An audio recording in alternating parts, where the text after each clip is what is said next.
Fala, galera, ó, pizza de Blase, a melhor pizza do Rio de Janeiro, hein? Vai aqui no link na descrição e peça a sua. Tem mais bastidor ou tu vai segurar aí?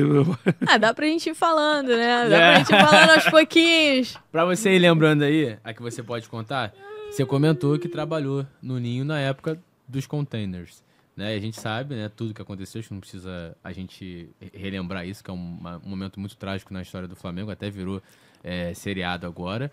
E como é que eram essas instalações? Você que tava lá, né? Viveu aquilo ali. Era uma estrutura boa, né? Dentro do que se era possível naquele momento. O Flamengo estava construindo ainda o primeiro CT profissional, que depois virou a CT da base. O Flamengo fez um novo CT profissional.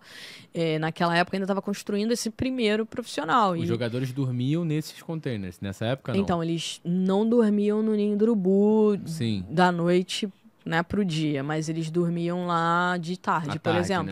Né? O Vanderlei era um cara que gostava muito de treino em 2 períodos. Então, se treinava de manhã, almoçava e dormia de tarde, descansava para no final da tarde treinar de novo. O Vanderlei fazia muito isso. Hoje em dia acho que nem tem mais isso, mas o Vanderlei fazia muito isso. Não, durante a temporada, realmente, ele fazia... hoje em dia é mais pré-temporada. Então, eles ficavam lá nos containers, eu ficava lá, tinha as salas onde o pessoal trabalhava, né? O próprio diretor de futebol tinha a sala dele lá no container, aí tinha cozinha, tinha tudo. Era uma boa estrutura, né? O que aconteceu não foi por conta dos containers em si, né? Foi por conta de uma falha que eu sempre friso, é muito importante encontrar os culpados, né? Sim. Porque tem culpados, foi negligência, na verdade, negligência com a estrutura, mas assim, o container em si, inclusive tem clubes hoje que usam nas suas dependências containers. No Catar, por exemplo, teve um estádio na Copa do Mundo que ele foi todo feito de container. De container, é verdade. E quando acabou o Mundial, eles desmontaram aprenderam tudo, a ter saída de etc. emergência, a janela, né? Não, então, são situações que naquele momento ali... Existem normas regulamentadoras que exigem isso, né? Então, você precisa ter uma saída de emergência, não pode ser um espaço confinado, tem que ter passagem de ar, tem fatores ali que tem que ser E tem que ter um cuidado com a eletricidade. Exatamente. Tem que ter um cuidado com, e aí, quando tudo, você né? generaliza, não, porque era container, você não tá apontando que, de fato, foi o problema, a causa raiz da tragédia. Sim, foi uma falta de manutenção, enfim. A gente não pode generalizar, né? Entender o problema. Exatamente. A gente espera o culpado até hoje. Alguém, como você falou, alguém é culpado. Alguém é Ou culpado. algumas pessoas. Ou alguém.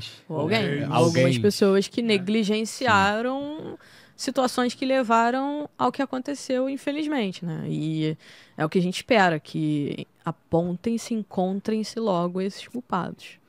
Eu vou mandar mensagem depois, mudando de assunto aqui, porque eu lembrei, botaram aqui no chat. Vou mandar mensagem do Mauro César, o poder de Mauro César, O poder do Mauro César, verdade. O poder, o Mauro César não participa de podcast, falou que o Bruno não participa de podcast. Mas o professor caiu, é do influencer, Agora o Cristóvão Borges, acho que não foi pro tua influência, não. Acredito que não tenha sido, não. Acredito que foi tu não tenha diretor que matou, eu troquei bem. O guerreiro tá precisando de carinho. Jogadores tá precisando de carinho. Coitado.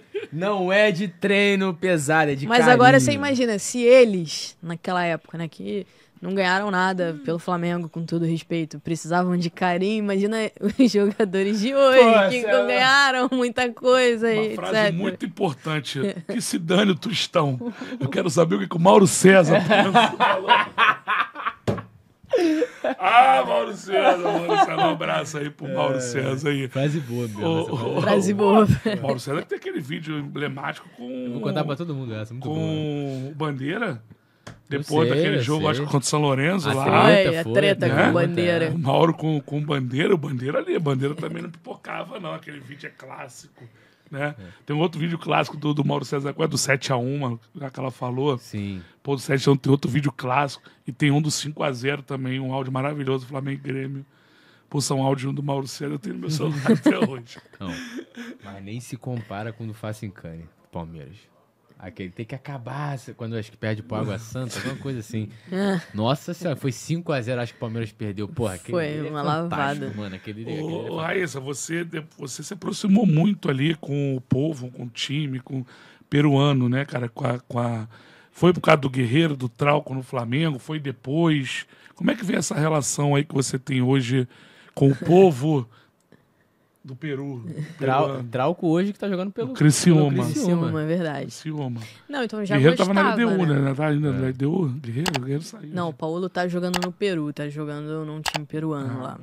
Voltou pra casa. Ele tava na LDU, né? Eu gostava, já comecei a acompanhar antes, né? Porque eu comecei a acompanhar umas séries peruanas e aí eu comecei a conhecer a cultura peruana e comecei a me apaixonar pela cultura peruana, assim, e fui pesquisando, fui assistindo coisas do Peru e aí fui me apaixonando. Isso foi antes do Paolo chegar no Flamengo.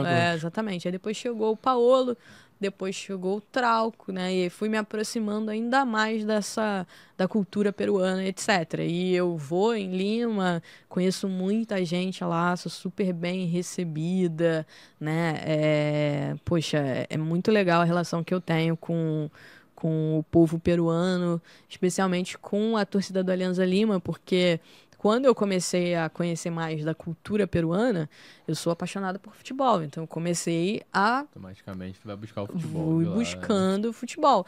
E buscando o futebol lá, eu conheci muito da história do Alianza Lima. Inclusive, o Jaime de Almeida pai, que era o pai do Jaime de Almeida, ele é ídolo do Alianza Lima. Ele é ídolo lá. Ele foi treinador lá, fez história lá e é ídolo, né? Eles são loucos eles têm até um livro, me presentearam com um livro que eles fizeram do Jaime de Almeida, enfim. Então, tudo foi se conectando. Eu gosto muito do Jaime, né? Trabalhei com ele lá no Flamengo na época, assim. E foi tudo se conectando para eu ir conhecendo cada vez mais e me apaixonando cada vez mais pela cultura peruana. Eu gosto muito mesmo. Ah, maneiro. Então tem nada a ver com os jogadores. Depois passou a ser, para tu acompanhar mais. Né, os jogadores. E calhou do Flamengo ser campeão da Libertadores 38 anos depois em Lima, né, cara? Loucura, foi assim. Quando sai, né, porque era em Santiago, quando troca, foi assim. E eu já ia para Lima, porque eu ia cobrir a final da Libertadores em Santiago, ia tirar férias depois, meu voo era pra Lima. Saía de Santiago direto pra Lima. Então calhou tudo, e tudo se conectou assim de um jeito muito legal. E aí o Flamengo foi jogar lá, foi muito bem recebido, né? O povo peruano é um povo muito caloroso, recebeu muito bem, exatamente. Recebeu muito bem ali, foi muito legal, realmente. Tu pegava as entrevistas no fora do estádio, né? No Flamengo, Guerreiro, Paulo, Trauco. Mas a galera lá é bem maneira mesmo. Eu fiquei mais tempo numa cidade bem no interior ali, divisa com o Equador, que foi pra final de Guayaquil, né? Que eu fui de ônibus, enfim, mó correria, mas eu fiquei em Tumbes ali um tempo. E aí eu tive contato com os peruanos, né? E aí nem a galera ali da capital, né? Que obviamente é uma galera que tem um pouco mais de recurso, enfim. E aí, cara, eu conheci um lado ali do Peru, onde a galera tem menos grana e, cara, a gente foi super bem recebido. E é bem interiorzão mesmo, como a gente vê em filme, velho. O Rodrigo tá te perguntando aqui, o Peru é caloroso, Púcio? Tava calor. Tava bem quente. O Peru tava bem quente. Tanto é que a gente chegou lá mais ou menos 1h, por aí, meio-dia, e o nosso ônibus só saía meia-noite. Aí a gente achou um bar lá e ficou tomando a cerveja, obviamente, né? Tomei o refrigerante muito tradicional de lá, não sei Inca-Cola. O Inca-Cola. Inca-Cola chegou a tomar? Claro, Inca-Cola é... Irmão, sabe tudo da cultura do vou te falar uma parada. Um copinho de Inca-Cola tem que ser 5 litros d'água, filho. Que é açúcar, pai, que foi, irmão, como é que vocês estão isso aqui, cara? Muito açúcar, mano, muito açúcar. Inca-Cola é... Gostou desse corte? Deixa o like, se inscreve no canal, fica aqui com o De Papo Podcast, que toda semana tem conteúdo novo pra vocês.